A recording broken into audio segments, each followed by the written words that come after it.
Welcome to Satsang. Could you please talk about high consciousness in the marketplace? Okay. So I got to see men and women who what I would call were switched on when I was a teenager. They could see things and they knew things that I couldn't see, and I didn't understand why. And it had me baffled for quite a while. But what I realized at that age was that if I hung out with these people and I learned from these people, I too could become more astute to what was happening. And it turns out that all of these people were into personal growth. They were actually having a look at how their minds worked, and they were having a look at how the world worked. And because of this, they had more consciousness of their own process and more consciousness of the process of the world and other people. And at the age of 19, I wanted this also. I could see the advantage in it just in the material world.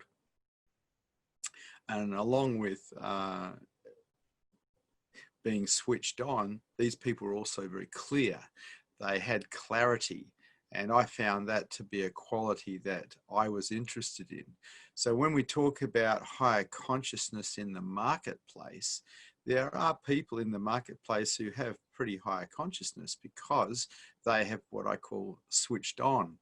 They can see through their own minds to some degree, and they can see the world and what other people are up to a larger degree than most. And this always comes back to what you know about you. How aware are you of your belief systems, your defense systems, your agendas? How aware are you of what's happening in your mind? Or are you just reacting automatically and unconsciously to stimuli? You see, when our consciousness levels rise and we can see what the mind is actually up to, instead of reacting unconsciously, we can start to respond. In other words, we gain choice. There isn't a great deal of choice in lower consciousness. You are simply reacting unconsciously through default patterns to what is. So the whole thing about higher consciousness isn't just great for spirituality, it's also great for being in the marketplace, being in the family, being a business person, or being a musician, or being an athlete. It just gives you a greater view of everything that's happening, and as a result, you can get better results. In spirituality, higher consciousness is a must. If you don't have higher consciousness, if you're stuck in lower consciousness, you are lost. And you're lost in reactivity, and you don't even know it probably. And so as your consciousness levels rise, you start to see the obstacles that are in the way of rising your consciousness levels further.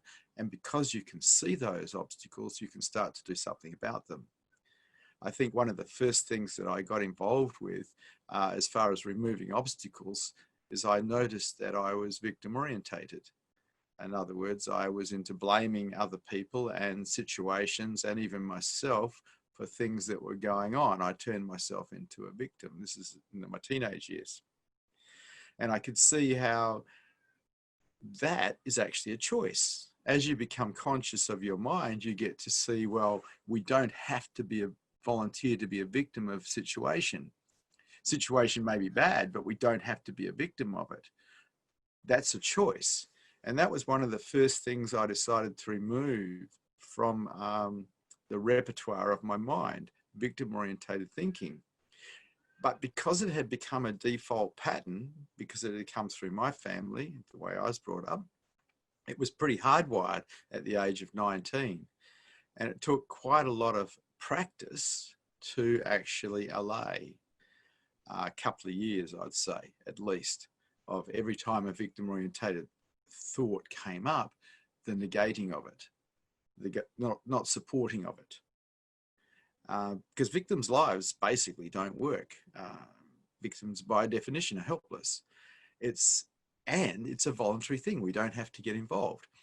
Every time someone turns themselves into a victim of something, they go into resistance to something, they cause suffering in themselves, and it's just not a requirement. We don't have to cause suffering in ourselves. In that way, we don't have to resist. We don't have to be a victim. And so this is raising consciousness levels. When we've raised our consciousness levels to a degree where we can see our mind, where we have that witness of the mind that we're detached, we can start to change the patterning that is detrimental to higher consciousness, it's detrimental to our happiness, detrimental probably to our families, to the healing the wounds of our heart. So raising consciousness levels is brilliant. It's the best game in town. But it's a little difficult because it's not something we're actually taught at school, and it's probably not something that happened inside our own families. It's more likely something that we need to learn because we just weren't taught. So I got involved in kind of group therapy when I was 19, where it was encounter groups where people actually got to have a look at themselves and have a look at what they were doing with their lives and have a look at what they were doing with other people. And wow, it was a real eye-opener for me because I got to see how my patterns had actually corrupted me in a way that I wasn't programmed to be happy. I was programmed to probably be miserable. And I wasn't necessarily programmed to be successful either. I had been programmed to be efficient, but that's about it. An efficient little machine. And so in getting involved in intervention with these encounter groups enabled me to have a closer look at my own mind. And in looking at my mind, I was able to start to alter things, the things that were detrimental to my life. And so higher consciousness in the marketplace is brilliant because it allows you to be successful. It allows you to see what's coming. It allows you to be a leader because you can see the big picture. You don't get caught in the small picture constantly. You can see what's coming. Higher consciousness and spirituality, also brilliant because it enables you to actually have a lovely, lovely life where you can find silence and stillness, where you can actually wake up to your true nature. A mind that is caught in lower consciousness is basically a mind that is caught in dream, in the matrix of the mind. As we go to higher consciousness, we're moving out of that matrix because we're more present to reality. We know that it's not a good idea to get caught in the mind. We know that the mind is just dream, and we've had enough of that. So the quest to go beyond the mind, the quest to know yourself as truth has begun. And this is the best quest. To know yourself as truth is freedom. To know yourself as that is freedom. Freedom from the matrix of the mind. So, are there any questions or any statements or any challenges to this teaching today?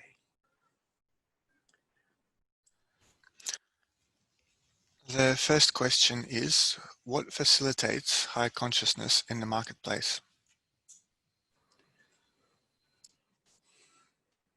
I was lucky that I actually got intervention in that I joined an encounter group by mistake because my girlfriend had joined it.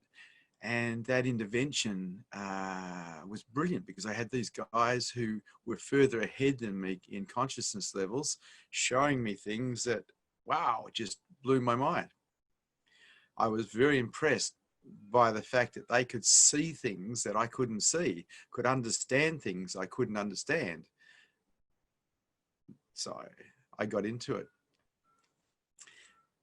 I got into it because I wanted to.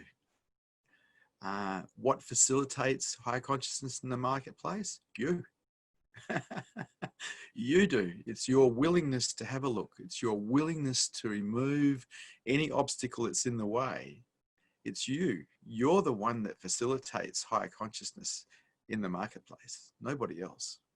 Or you can facilitate lower consciousness. You can just get stuck in dreams of how your life's not working and stay in lower consciousness and suffer accordingly, because that's what happens when we go into lower consciousness and we resist life. It's up to you. The choice is yours.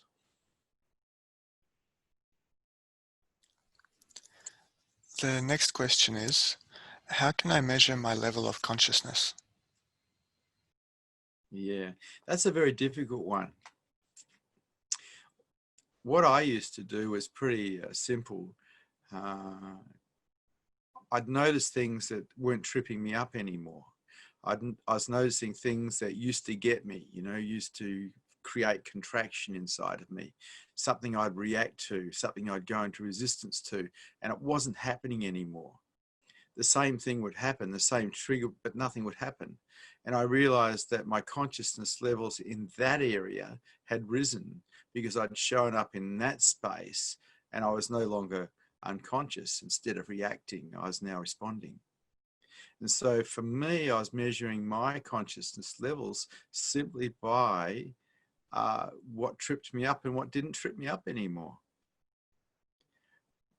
Also, it became clear that I could see my own mind a lot clearer, and as a result, I could definitely see other people a lot easier and a lot clearer.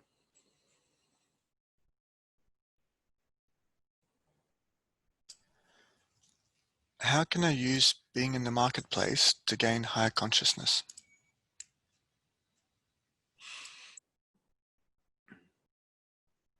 Right, it's the other way around.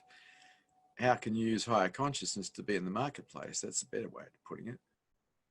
Higher consciousness is gained simply by witnessing the mind. If you witness the mind and you see what it's doing, your consciousness levels are rising. If you're not witnessing the mind, if you're just caught in the stories that the mind tells itself, you're actually lost in lower consciousness.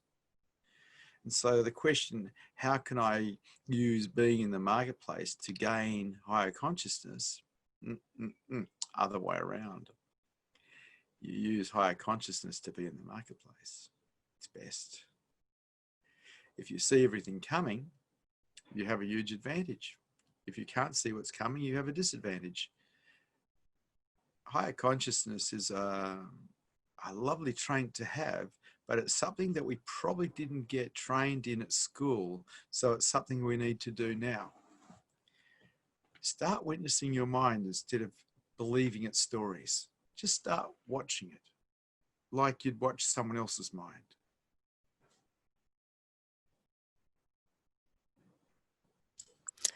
When you were a seeker, did you see difficult people and situations as blessings in disguise? Heck no. No, just like you, I saw them as problems. When I was a seeker, did I see difficult people and situations as blessings in disguise? Gosh, no. But I had to deal with it. Just had to deal with it. Blessings in disguise. Wow. No. I will say this about it. It's the people who used to get me, which are usually the people who are close to me, like my partner or my close friends or eventually my children. The people that you care about are the ones that can get you the best, were in fact my best teachers, because they could show me where I was still stuck inside, where I was still reacting, where I was still getting caught.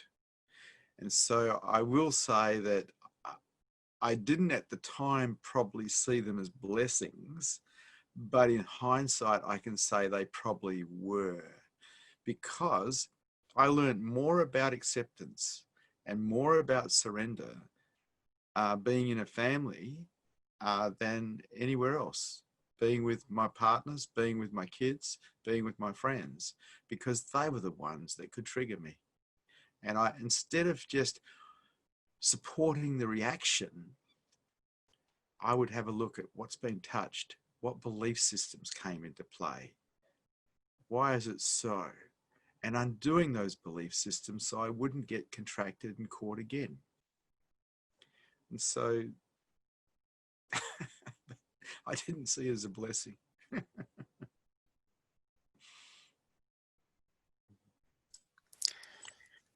Is it necessary for my family and friends to be into higher consciousness also? Yeah, that's a very hard question to answer. You can't, the truth is, if you hang out with people who are into higher consciousness, you've got a better chance of raising your consciousness levels. That's the truth. If you hang out with people who are into lower consciousness, well, they're not going to support you in higher consciousness at all. They can't. They're lost. And so from my perspective, I used to hang around with people when I was younger, in my 20s. I'd call them sharper. But the truth is they did have higher consciousness. That's why they were sharper. They weren't blunt. They weren't lost in dream, blundering their way through life. They were actually switched on. And in hanging out with those people who were sharper, had higher consciousness levels, that assisted me in raising my consciousness levels. There was no doubt about that. You've got to be careful who you make your best friends, because whoever we hang out with, we tend to take on the same qualities and the same possibilities. It is good to be with people who are going in the same direction. It is good to be with people who are into higher consciousness. It is definitely an assistance.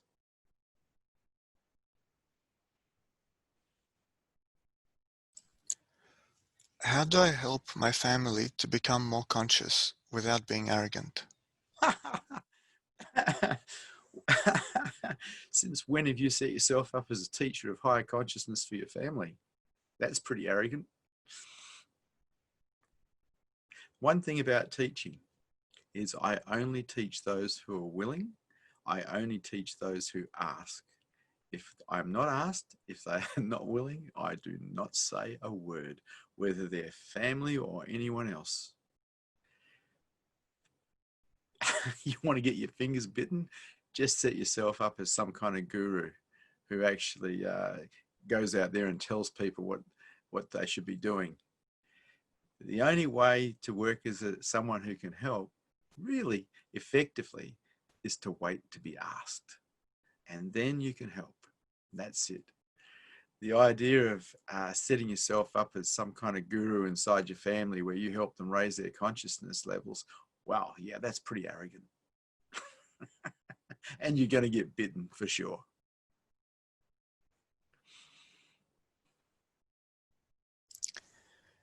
How do I avoid developing a spiritual ego when I start becoming more conscious than my friends and family? One of the things about becoming more conscious is eventually you start losing the ego, because as you become more conscious, you recognize that the only way to live this life is the way of the heart.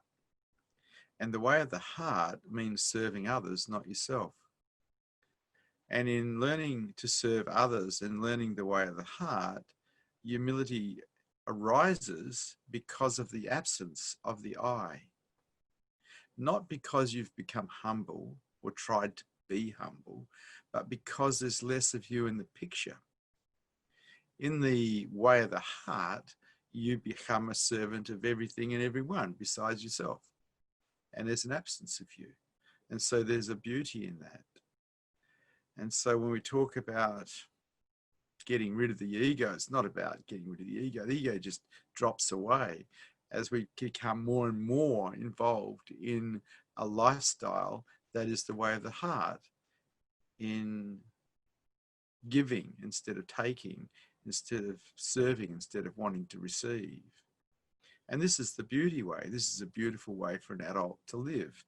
It is childish to be a taker. It is not mature. A mature adult takes care of everyone and everything. that is maturity. They take responsibility. And unfortunately, in our society, as Australians, we miss the boat. A lot of people are very selfish here.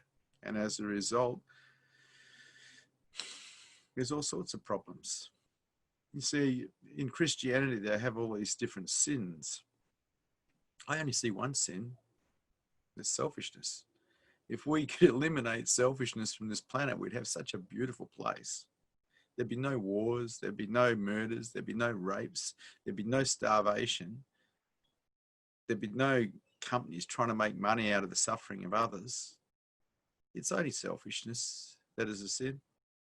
And if you choose the way of the heart, which is just a way of life, it's a Buddhist way, it's a beauty way. You leave selfishness behind and you become selfless. This is very beautiful. This is very lovely. This is a way to live. And so humility is there as a result of an absence of an I in that service.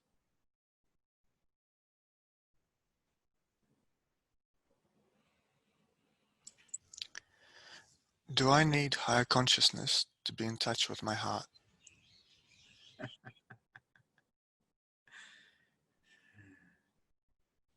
No, what you need to be in touch with your heart is openness.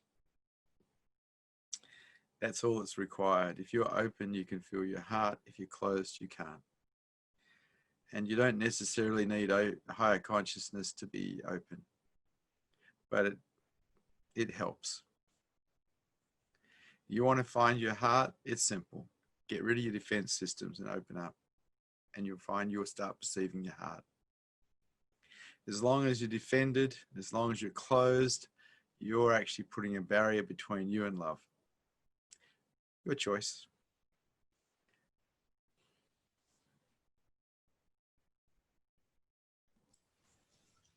If I'm open in the marketplace, I find I'm more vulnerable to being taken advantage of and being betrayed. What can I do about this? Sure, you're more vulnerable, but are you going to be taken advantage of? Because that's you letting someone take advantage of you. You might get betrayed, but if your consciousness levels are high, well, you can see that coming. If your consciousness levels are high, you can see someone trying to take advantage of you. That doesn't mean that you don't allow yourself to be vulnerable, but you don't need to let those things happen. This idea that we become vulnerable and all of a sudden people are going to take advantage of us and betray us and get away with it, that's an idea, not a reality. Just because you're vulnerable doesn't mean you let people rip you off. Doesn't mean that you actually don't see betrayal coming. Higher consciousness allows you to see everything. It's awesome. And the way of the heart is to be vulnerable in the world. You walk through the world without defenses. You walk through the world with your arms open, and you live and you love life. Or you walk through the world closed, armed, crossed like that, defended, separate, lonely. Your choice. Yeah, sure, you're going to get more hurt if you're vulnerable because you're more open to it. But so what? That's the price. It's okay.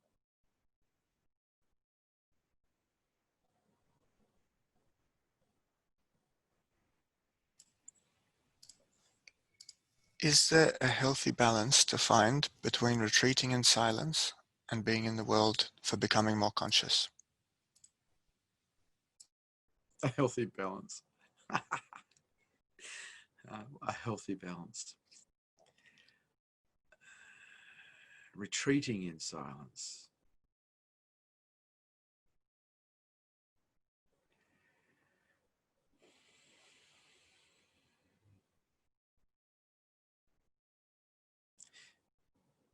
I see a place for meditation because we don't live in reality. We went to school and we learnt to live in our heads, and unfortunately most people remain there until they die. So I see a place for meditation because meditation is really learning to regain reality, It's learning to have our awareness on what is real as opposed to what is not, and everything you think is not real. And so gaining present moment awareness to what is real, I see as quite important. But that can be done in the marketplace. It can be done at home. It can be done in a sanctuary. It can be done anywhere. All you need to do is keep your awareness on what is real as opposed to what is not real. This idea of retreating isn't really my thing, because I teach people in the marketplace how to wake up, how to gain their consciousness levels. I'm not teaching in a monastery or an ashram. I'm teaching people who have families, who have jobs. And so I don't necessarily advocate retreating or running away from the marketplace. I advocate acceptance and surrender and openness in the marketplace. I advocate what works in the marketplace.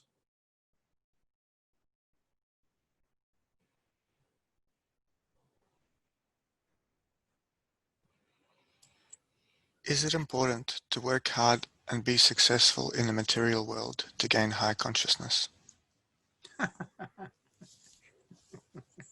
Is it important to work hard and be successful in the material world to gain higher consciousness? Heck no. To raise your consciousness levels, all you have to do is develop a silent witness that watches the mind. And as it sees the mind, their willingness to meet with tender okayness whatever appears is all that's required. People love to make it complex. They love to read books on the subject. They love to listen to gurus talk on the subject. But it's really quite simple. Develop a silent witness that watches the mind so you can see what it's up to, and be willing to meet whatever comes with a tender okayness. That is all that's required.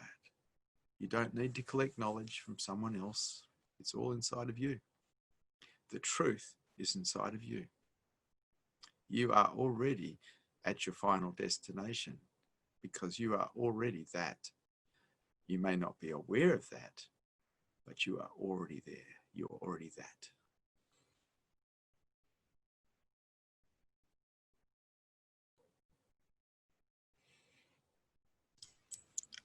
Do you think that some jobs are keeping people in lower consciousness? Heck yeah. Absolutely.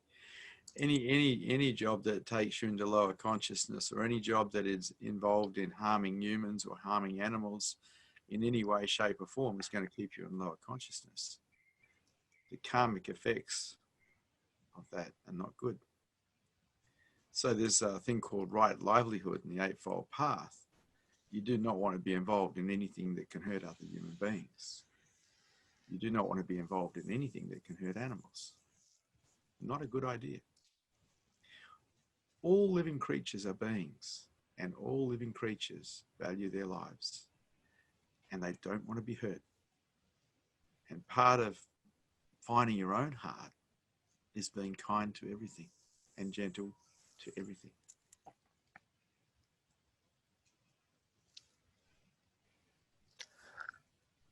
I feel like I constantly need to take time off from work and life to de-stress and relax.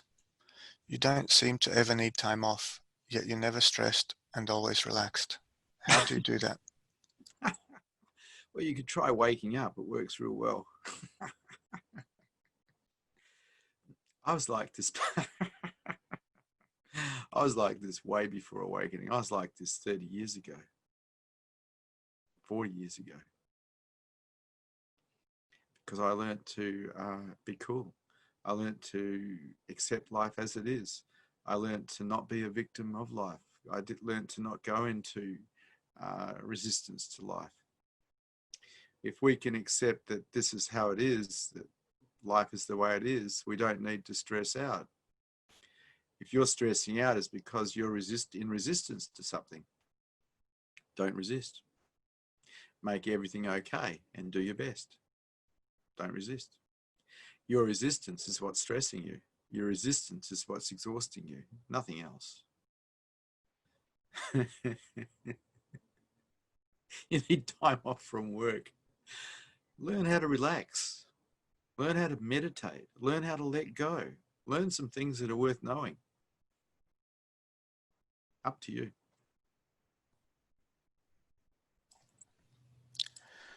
I reacted strongly to a situation where someone accused me of something that I didn't do. How can I respond in a way that's reasonable without getting upset? Wow, you should try telling people the truth. I've been at this game for a long time now. You tell people the truth, and quite often they'll slander you if they don't like it. They go behind your back and tell all sorts of lies about what you've been saying and what you've been doing. I won't even see people anymore by themselves. I have to have a witness because people don't like the truth, I can assure you. But when someone does slander me, it's just what it is. It's just them operating out of their pain. Otherwise, they wouldn't be doing it. It's okay. Or you can make it not okay and get really upset. It's not going to change anything. It won't change a thing. Life's just the way it is. People do what they do. People do tell lies. People do try to slander. People do betray. This is the world we live in. To think it should be in any other way is delusional. It's the way it is. It's okay. Unless you want to make it not okay and get upset. And that is your doing, not their doing, because you're the one that's doing the reacting, not them. You make you feel, not them. They can't make you feel. Only you can make you feel, and only you can be responsible for your reaction, not them.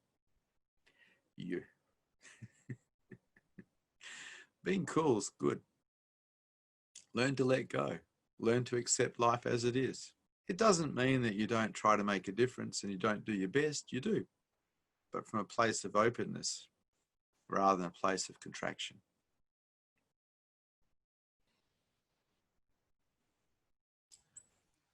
What is required to let go of my reactions? Well, first of all, you don't have any control over your reactions unless you can see how your mind's working. Reactions indicate that you're unconscious and that things are happening unconsciously. In developing that silent witness of the mind, you get to see, because you become conscious of the mind, what it's up to. Once you can see what the mind's up to, then you have a choice. Then you can respond instead of react. But otherwise, no choice. You will just keep reacting until the cows come home because you're unconscious to your mind. So it just reacts. Develop a silent witness so you can see how your own mind is working. It is the key to high consciousness, and it's up to you.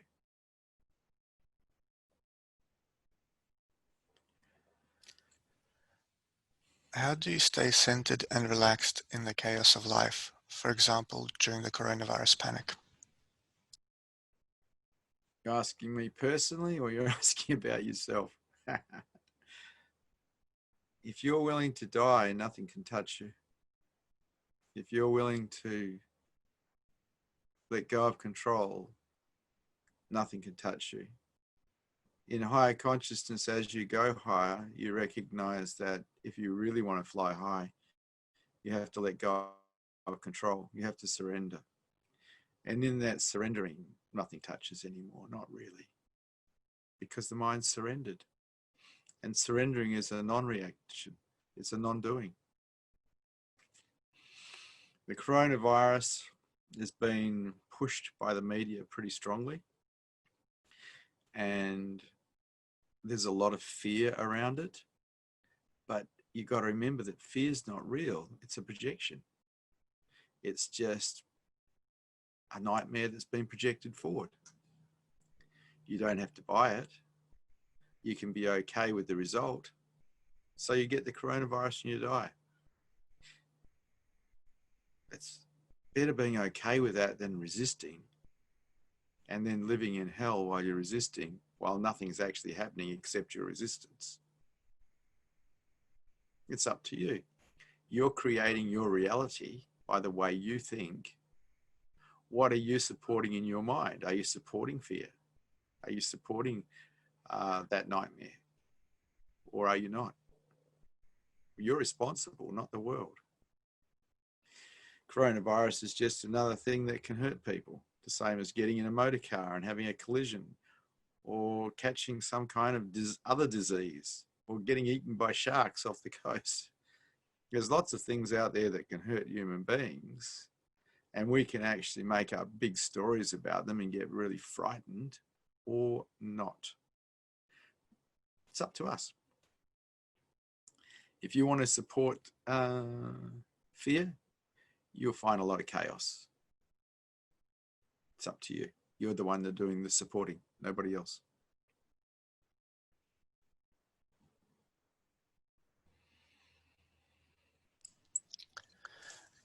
Gautama the Buddha had both lay and monastic disciples. In relation to waking up, do you think there is an advantage in seekers staying in the marketplace rather than going into the sanctuary of a monastery? It's very difficult for me to make a comment on that because I'm not into monasteries or ashrams. I have been in the marketplace pretty much my whole life. And I found that you can raise your consciousness levels in the marketplace, and you can wake up in the marketplace while having a family and while having a job. I'm not necessarily against monasteries or ashrams in any way, shape or form, really. It's just that I'm teaching people who have families, who are in the marketplace, who have jobs, how to raise their consciousness levels and how to wake up. And so that's what I teach. If I was in a monastery situation, I might be teaching differently. I don't know. It's not something I've ever considered doing. And after all, there is only now. And right now, I'm talking to people who are in the marketplace, who probably have jobs or have families, have a life. They're not in monasteries. And so I'm giving tips on how to make it happen in the marketplace. And the best tip is be open. Openness counts for everything.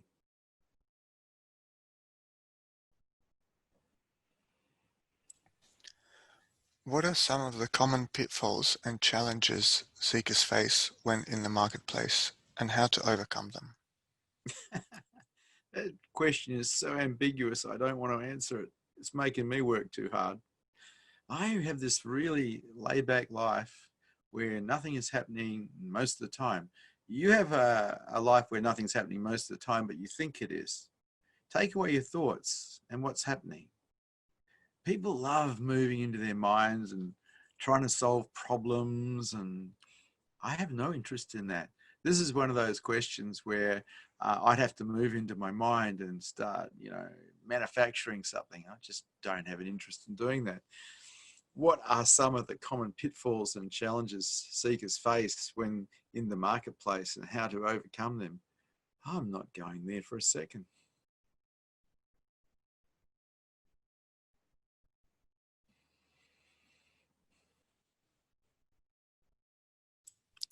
You run retreats with your Sangha. Do you think that retreats are important to take a break from the marketplace? The reason I run retreats with the Sangha is so they can sit in a Buddha field for a long period of time. The Buddha field around someone who's awake allows people to have clarity, which allows them to see through their mind. It also allows them to empty out their pain bodies because their mind gets undone. The coping mechanisms get undone. So they get to heal the wounds of their heart. They get to empty out the darkness. And so sitting in satsang for long periods of time with someone who's awake is an advantage to any seeker because it gives clarity and it cleans the house. In the retreats that I run, there is talking. I talk to people. But the talking is just entertainment. What's real is the Buddha field. And satsang means association with truth. The Buddha field is truth. And satsang is about that association. And so people are asked to tune in to the Buddha field. Because in tuning into the Buddha field, the mind expands. And whatever's inside comes out. And clarity prevails. So there's a huge advantage in being with someone who's awake if you're into higher consciousness. It affords you clarity that's very difficult to gain by yourself, very difficult to gain even in a monastery where you're meditating all day long, because when you come into the presence of someone who's awake, your mind starts quietening down straight away. And what might take you hours and hours and hours to do by yourself can take minutes. You can find that silence, you can find that stillness, and you can start to see. And so I hold retreats so people can have that opportunity.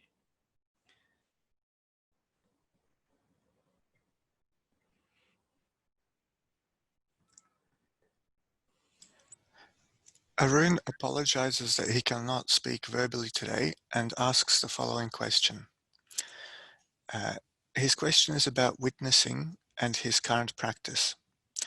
Does it matter what I choose to witness? E.g., can I watch my breath or my footsteps or go wider to ambient awareness? I notice that if I go wide and am more ambient, then I'm not as conscious of smaller things like my footsteps or body movements. Is that normal? Okay. So the witnessing is the key in a lot of ways to higher consciousness. But when I'm talking about developing a silent witness, I'm talking about a witness that doesn't just witness footfalls or breath, but it witnesses the mind from a detached space. It's like watching someone else's mind go through its processes, its thought processes, its belief systems, its agendas. But because you're detached from the mind and non-judgmental and non-interfering, you get to see clearly what it's up to. And a result of that clear seeing, the mind itself stops some of its behaviors because it doesn't want to be involved in them anymore because it can see them. And so witnessing is very important for the seeker, because without witnessing, we can't see the obstacles. And so you're asking me about ambient awareness and watching footfalls and watching the breath and little things like that. But in a lot of ways, I'm talking about watching the mind. What is the mind up to? And in investigating, we simply watch. It's a bit like we become a scientist that watches an experiment from a detached space without judgment. We just watch to see what's happening. And that's a silent witness that watches the mind from a detached space. So it sees it all. And as a result, it can then remove any obstacles that are in the way. It's, it's brilliant, actually, to be able to see your own mind, to have that detached level of detachment. But it only comes about through practice. Witnessing does not involve any form of analyzing. And this is where people make mistakes. They think that somehow they're supposed to analyze what they see. That is not witnessing. That is dreaming again. Just watch and see. Just watch the mind. Just witness it. It's best.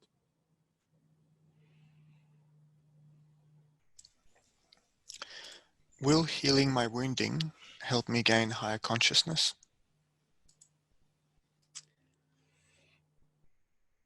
Well, to heal wounds, a person has to be willing to feel them.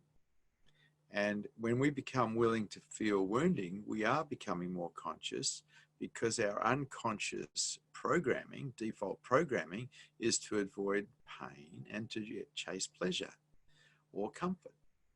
And so if you're actually allowing yourself to feel the wounding, your consciousness levels are already raised, because that is against nature.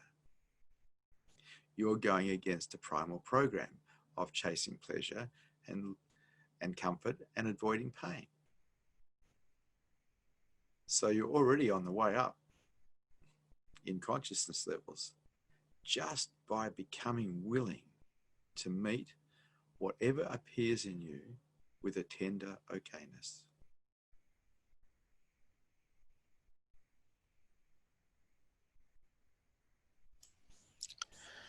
Do I need to avoid the company of unconscious people to keep my clarity?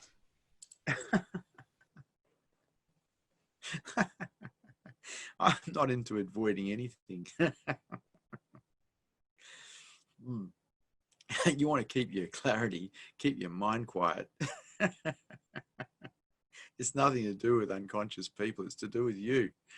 The world is full of people, some conscious, some unconscious. So what? You're creating your reality by the way you think. You're responsible 100%, not the world. You do it.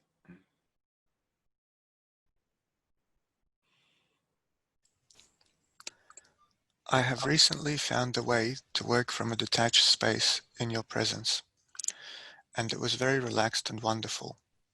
What can I do to find that space on my own?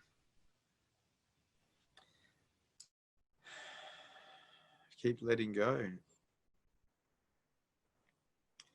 You see, if you're not in a relaxed space, it means that somewhere you're holding on to something, somewhere you're in resistance to something.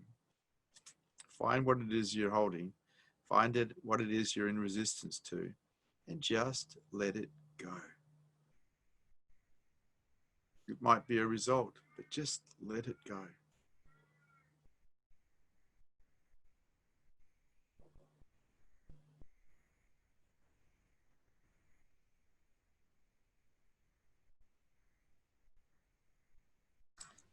Arun asks a follow-up question. I can recall reading an article in which Osho said one can witness anything, the breath, the hara, or the thoughts, that it doesn't matter what the seeker witnesses, but rather the process of witnessing that is important.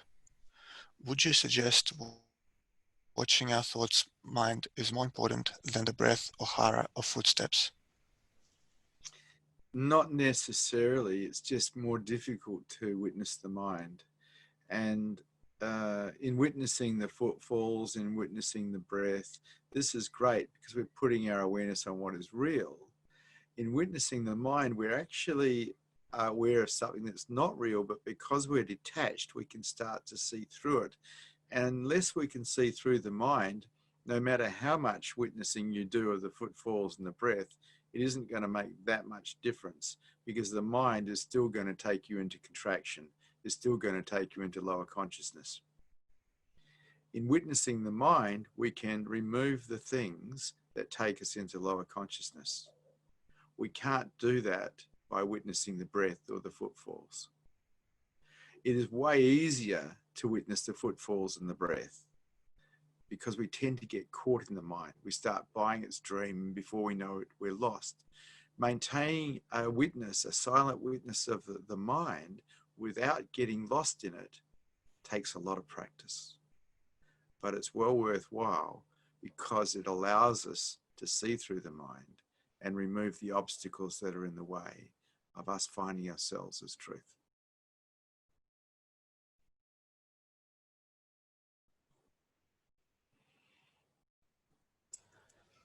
We have run out of questions. Can you talk about high consciousness in the marketplace a bit more? You've run out of questions. Wow. Yes.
And Nimala would like to ask a question.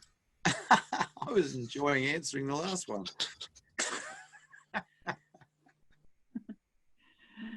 Good morning, Vishrant. Good morning.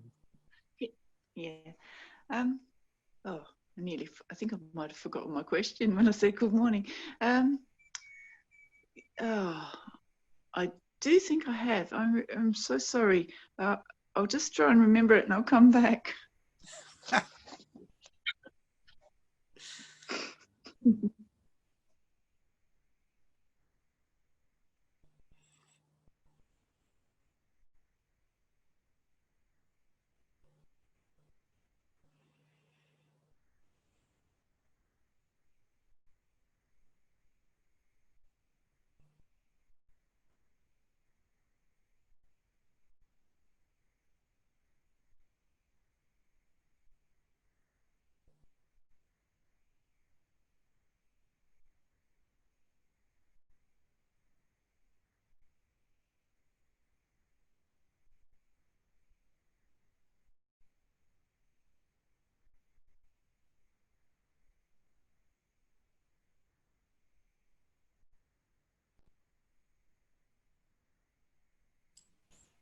We have a question. What does love have to do with high consciousness? You come up with a question.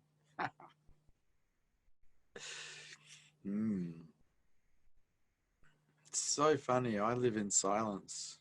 And so when people don't want to talk, it's good. They don't want to ask questions, it's good. I love the silence. I love the stillness. I love the beauty. But you asked, what does love have to do with higher consciousness? Nothing. Love is real. It's always here. Whether you perceive it or not, it's related to how open you are or how closed you are or how defended you are. But it doesn't have anything to do with higher consciousness. It's real. Higher consciousness has something to do with the mind. And then super consciousness has something to do with beingness, being aware of itself. Higher consciousness is simply the mind being conscious of itself. Has nothing to do with love, really. Love is real. The mind is not.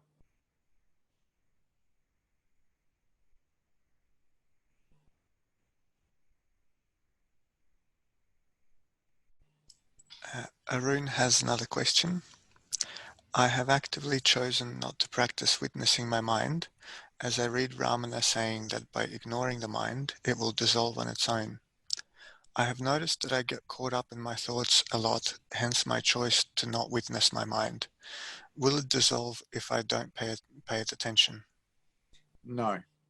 You've got to remember that Ramana Maharshi sat in a cave for 11 years, not talking to anyone.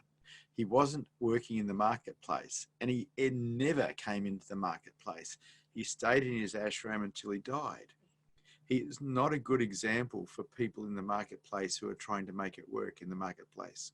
He's a great example for sadhus who want to sit in caves or ashrams, or monks who want to sit in monasteries. He's a great example, but he is not a great example to people who want to be in the marketplace. In sitting in a cave, the mind will dissolve because you're not using it. But in the marketplace, you're using it constantly. You have to. And so there's no similarity. If you want to see through, if you want the mind to dissolve, you have to see through it. You have to see how it's working. You can't just be in the marketplace constantly using the mind and think that somehow it's going to dissolve. That is not going to happen. And my experience with the mind dissolving, in other words, not talking to itself, only really happens after awakening anyway. My mind talked to itself for 6 months after awakening. There was no attention being paid to it, and eventually it stopped talking to itself. I guess that's what you're talking about, dissolution. But at no point did it dissolve in the marketplace, really. There became less I because of the service of heart, But the mind itself, because I was in the marketplace, kept yakking away because I had kids to take care of, I had business to take care of, had friends to meet. Ramana Maharshi sat in silence inside a cave. Very different story, Arun.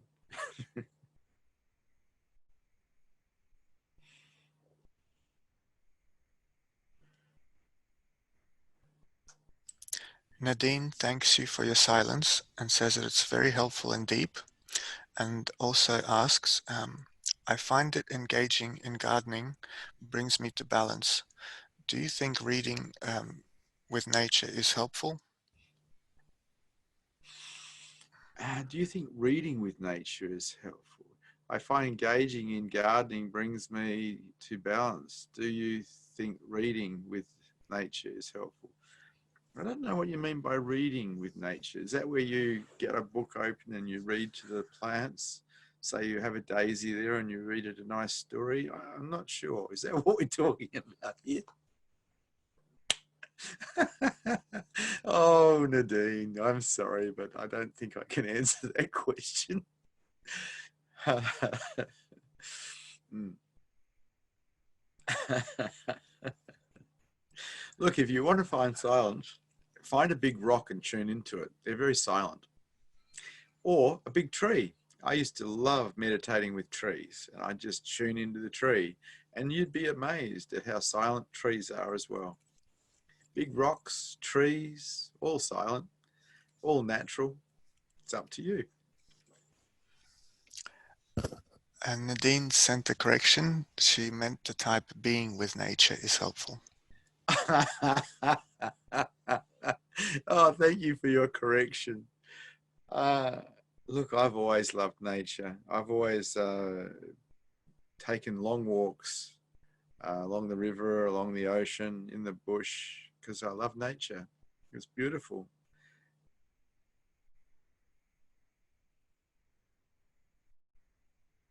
So I guess yes.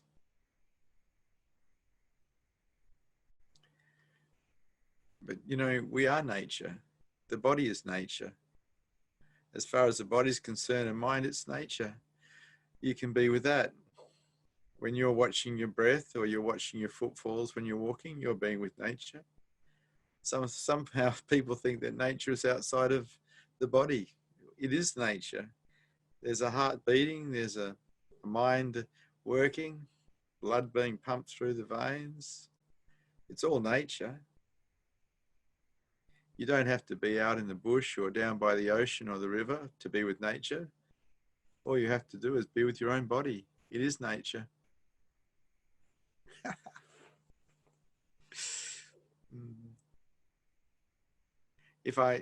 If you go really quiet, you can feel your heart beating and you can be with nature. Or you can be with your breath. And once again, you're being with nature. The body is nature, and it'll die one day, as all that is born does. But what's aware of it doesn't die. And that's what we're interested in here. What's aware? Who are you really? What is this pure awareness that is always here?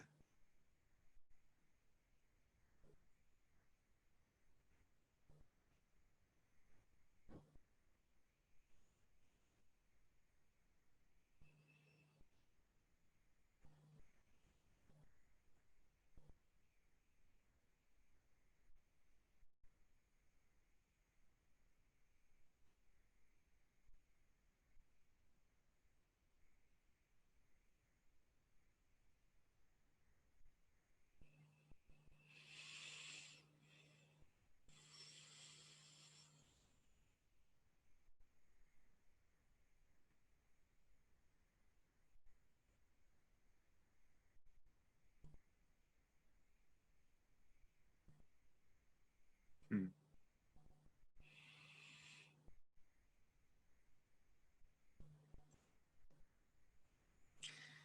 Well, someone's asked the question, why do you find it easier to sit in silence? Why do I find it easier to sit in silence with you, but much harder on my own? Well, for the same reason I found it easy to sit in silence with my awake teachers. They have a Buddha field that quietens the mind. And so I used to sit with my teachers when I could every day, because I loved that silence and that stillness. And I also loved the clarity that came from that. Being in satsang is brilliant. It's way easier to be silent and still in the presence of someone who's awake. That's why people come to people who are awake, so they can find that silence and stillness, find that clarity, and find the truth to themselves. Someone who's awake is basically a great big black hole. Everything just pours into them. All your thoughts, all your worries, everything just disappears in that silence, in that stillness.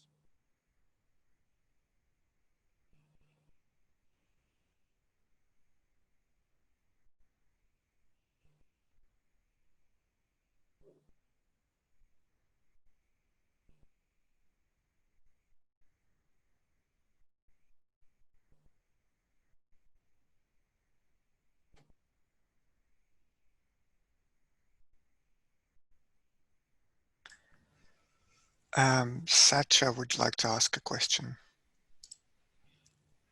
Hello, Satya. Hello, Vishrant. Vishrant, is there anything which goes beyond silence and stillness? Well, silence and stillness are basically still of the mind, Satya. What's beyond that is pure awareness or pure consciousness, that we truly are. Though the nature of that we truly are is also silent and still. But that we truly are is pure consciousness, pure awareness. And yes, that's what we're looking for, because that's what we are. We are that does not move, that is absolutely silent, that is always here. We are that. Thank you for satsang. Good to see you, brave hearts and Satya, here today.